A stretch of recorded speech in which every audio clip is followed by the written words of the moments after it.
60 বছর 50 বছর এরকম বয়স্ক যে সমস্ত লোক এখনো বিড়ি সিগারেট স্টপ, এই লোক নির্লজ্জ, এই লোকের কোনো লজ্জা শরম নাই, একদম শরম নাই, শরম নাই, একদম শরম নাই।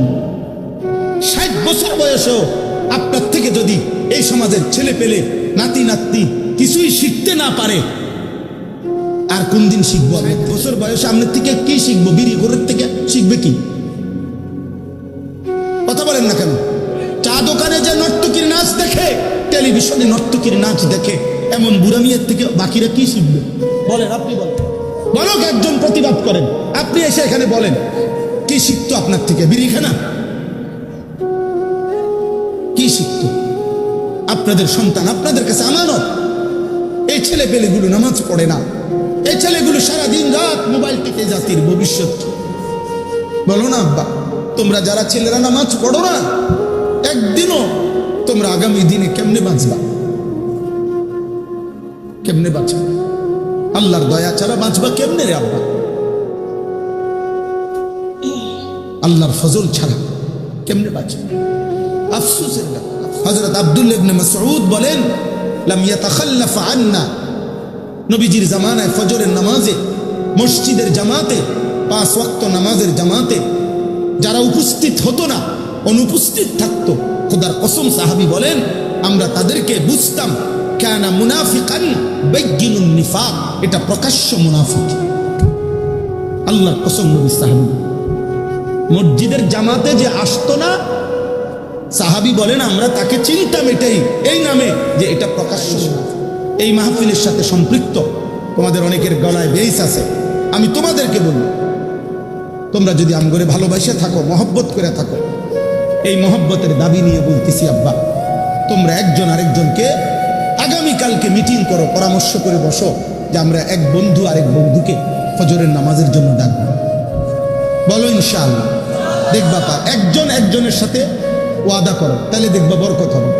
10 জন লইয়া পারতা না, তুমি শুধু একজনের লগে বুঝতো কি কস, হুজুরের কথা মতো চল, ফজরের নামাজ পড়ো। রাসূলুল্লাহ সাল্লাল্লাহু আলাইহি সাল্লাম বলছে যে ফজরের নামাজ পড়ে তাইয়্যিবুন নফস, তার অন্তর পবিত্র হয়ে যায়।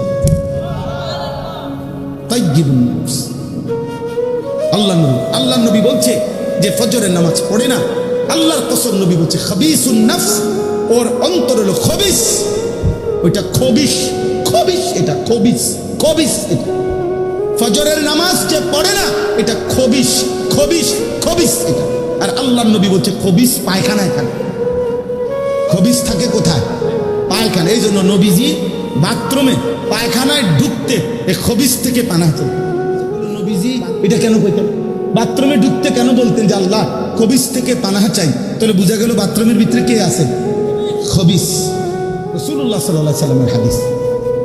ফজরের নামাজ যে পড়ে না, আল্লাহর নবী বলছে শয়তান তার এই মাথার পিছনে ঘাড়ের এখানে গিট্টু দিয়ে রাখে, শয়তান তাকে আর বলে আলাইকা লাইলুন তাওয়ীলুন ফারকুদ, হে আল্লাহর বান্দা, রাত অনেক লম্বা, লম্বা ঘুমা, নাফরমান ঘুমা।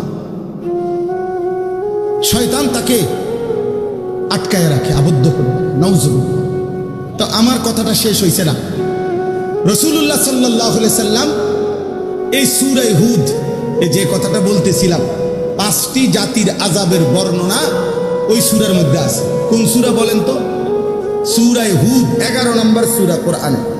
তো ওই সবটা বর্ণনা করার পর, মানে আযাবের বিস্তারিত বর্ণনা দেওয়ার পর, গুনাহ, নাফরমানি, পাপ, সীমা লঙ্ঘনের কথা বর্ণনা করার পর আল্লাহ কোরআনে ওই সূরাতে একটা আয়াত নাজিল করছে, নবীজিকে বলছে ফাস্তাকিম কামা উমিরতা। অতএব বন্ধু, যাই বললাম আপনার কাছে আযাবের বর্ণনা, কথা শুনেন তো, আপনার উম্মত যে যাই করুক, উল্টা পাল্টা করুক আর বাও করুক, তবে আপনার ব্যাপারে আমায় আল্লাহর স্পেশাল কথা, আপনাকে যত শরীয়তের যত আদেশ করা হয়েছে, আমি আল্লাহ বলছি প্রত্যেক আদেশ, প্রত্যেক হুকুম, প্রতিটা আদেশ নিষেধের ব্যাপারে আপনি পাহাড়ের মতো, পাথরের মতো ইস্তেকামত, মজবুত এবং দৃঢ় থাকবে। এক জাররা আপনি বন্ধুর থেকে যেন কোনো আমলও না ছোটে, কোনো রকমের ভুল যেন না হয়। কাকে বলছে? নবী সাল্লাল্লাহু আলাইহি সাল্লামকে বলছে। এর কয়দিন পরে, এই সূরা নাজিলের কিছুদিন পরে আল্লাহ নবী সাল্লাল্লাহু আলাইহি সাল্লামের দাড়ি মুবারক সর্বপ্রথম 3টা বা 4টা 2টা চুল দাড়ির সাদা হয়ে গেছে। হযরত আবু বকর সিদ্দিক রাদিয়াল্লাহু তাআলা আনহু বলছেন, ইয়া রাসূলুল্লাহ কাদ শাইয়াবতা, আপনি দেখি বুড়ো হয়ে যাচ্ছেন, আপনার তো চুল পাকা শুরু হয়ে গেছে দাড়ি। তখন আব্বা নবী সাল্লাল্লাহু আলাইহি সাল্লাম বললেন, শাইয়াবাতনি হুদ ফাস্তাকিম কামা উমিরতা।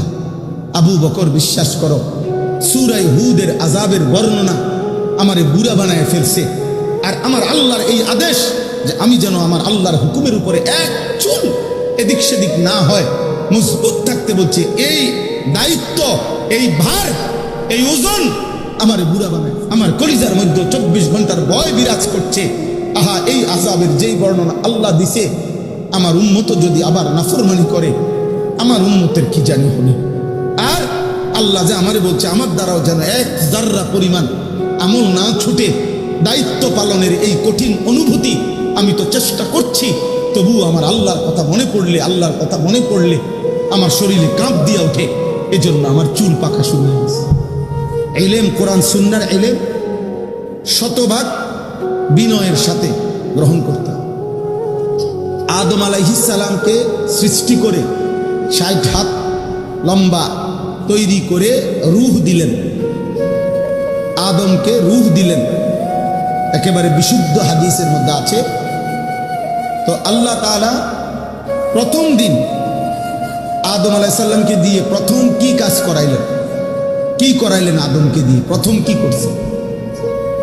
হাদিসের মধ্যে আছে, একটু দূরে একদল ফেরেশতা বসা ছিল। তো এই সর্বপ্রথম রূহ দেওয়ার পর আল্লাহ তাআলা আদম আলাইহিস সালামকে বললেন, ইযহাব ফাসাল্লিম আলা উলাইকা নাফর ফাসতামি' লিমা ইউহাইয়ুনাকা। তুমি এখান থেকে উঠো, হেঁটে পায়ে হাইটা ওইখানে যাও, ওই যে ফেরেশতারা বসা সেখানে গিয়ে যাও, গিয়ে তাদেরকে সালাম দাও। সালামের বাক্য আল্লাহ শিখাই দিছেন। তো এই সালাম দিবার পর তুমি শুনবা মনোযোগ দিয়া যে ওনারা জবাবে কি বলে, ফেরেশতারা। অতঃপর ফেরেশতারা যেটা বলবে, তোমার আর তাদের এই কথা সালাম, এটাই হবে কিয়ামত পর্যন্ত তুমি এবং তোমার আদম সন্তানদের পরস্পরের সাক্ষাতের প্রথম সম্বোধন। তো আদম আলাইহিস সালাম ওনাদের কাছে গেলেন, সেখানে গিয়ে সালাম দিলেন। ওনারা ওয়া আলাইকুমুস সালাম ওয়া রাহমাতুল্লাহ এটা বললেন।